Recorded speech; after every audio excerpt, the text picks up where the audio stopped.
Just 2 weeks remain for Montana voters to cast their ballot in the primary election, and one of the top races on the ticket is for governor. The 3 Republicans and 2 Democrats are competing to become the nominees that will face off this fall to be Montana's next governor. Today, in MTN's ongoing series on contested statewide primaries, Chief Political Reporter Mike Dennison takes a closer look at the political records of the 3 Republicans running for governor.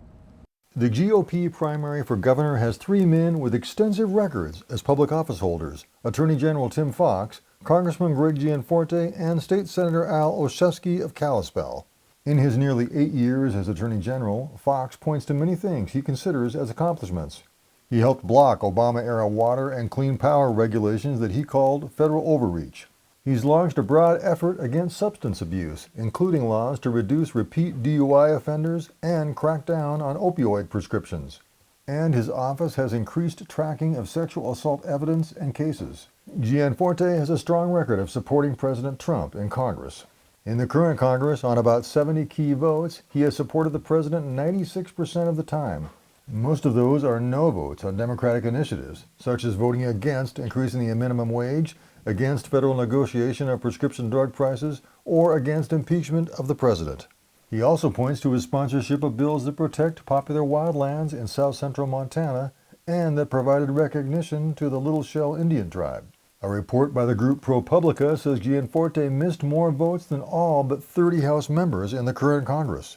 But his office notes that 2/3 of those votes were procedural budget items when Gianforte was accompanying Vice President Mike Pence on a 2-day trip to Montana last June.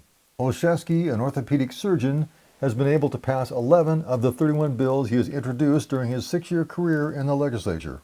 Most of those bills are on medical issues, like improving incentives for rural doctors.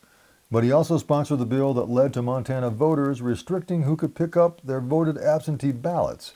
He also has sponsored several bills to restrict abortion or protect fetuses, but they've either died or been vetoed by the governor. And he has voted against Medicaid expansion, against the Flathead Tribal Water Compact in 2015, and against last year's major infrastructure bill. Remember, you have just 2 weeks left to get your primary ballot into the county election office. And if you haven't registered to vote, you can do that too at the same office.